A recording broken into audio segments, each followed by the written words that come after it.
This is Richard Fowler. I'm John Kilpatrick with Okolona Keto, Louisville, Kentucky, USA.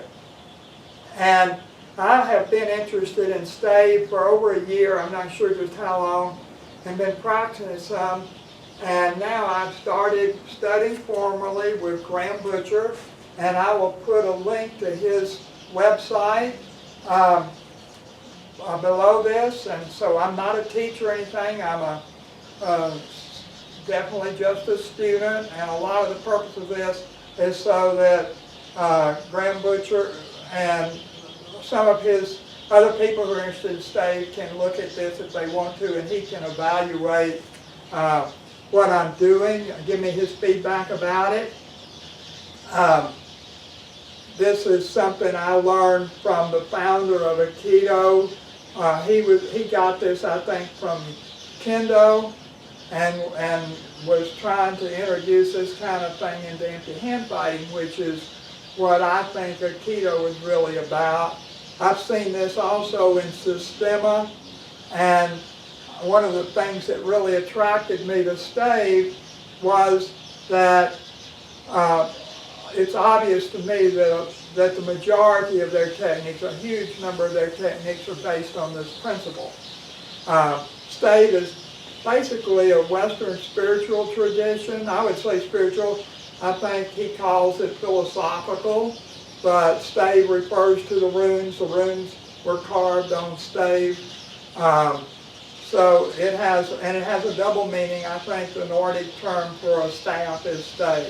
So anyway, we're doing an exercise from a video by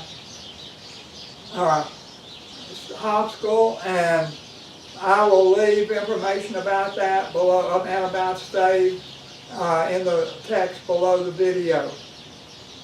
Now, in this movement, he's attacking with Shomanuchi, and I think he's supposed to have a sword. A lot of times in Stav, it's a battle axe, but a Viking axe type instrument.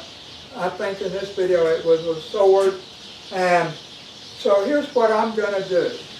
When the exercise that was in the book, he actually starts in an unprepared position where he's carrying the sword, he's carrying the spear beside him, and then he brings the spear up, and then to this position.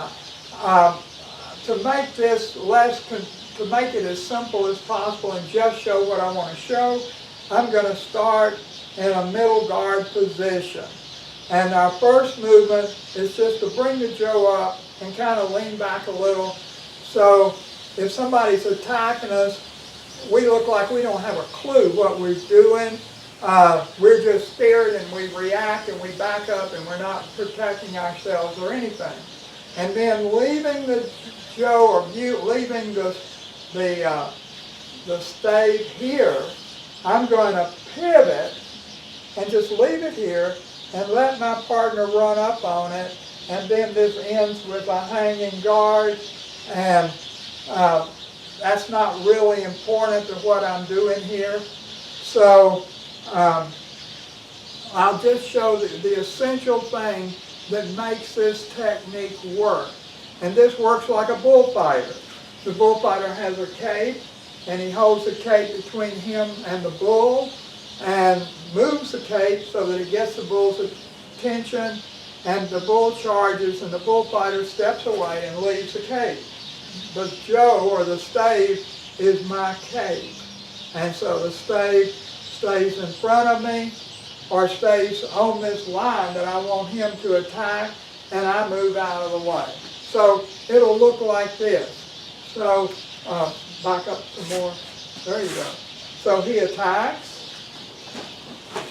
and he runs up on it, and then I go to the hanging guard position.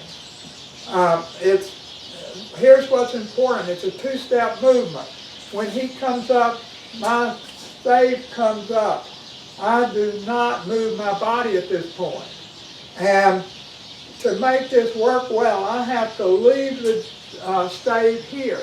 And the best way to do that is act like I'm going to parry with it. And so a lot of times watching people do techniques, it's hard to tell whether they're parrying or not. But if you know what's going on, it's obvious they should be leading. And I call this leading because you're leading your partner astray.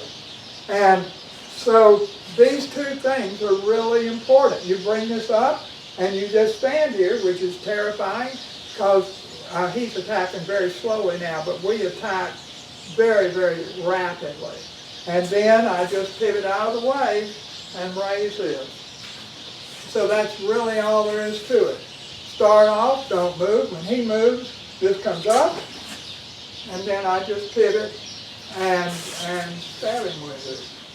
So that's leading, and every technique works that way. We do normally in Aikido, in our Aikido practice, we do some weapons, but most of it is with knives, which I'm not calling a weapon. It's it's like an extension, more like just one hand. But we do this a lot, just empty hand. But with stave, of course, most of the stave I've seen, most all the videos I have and all are with weapons.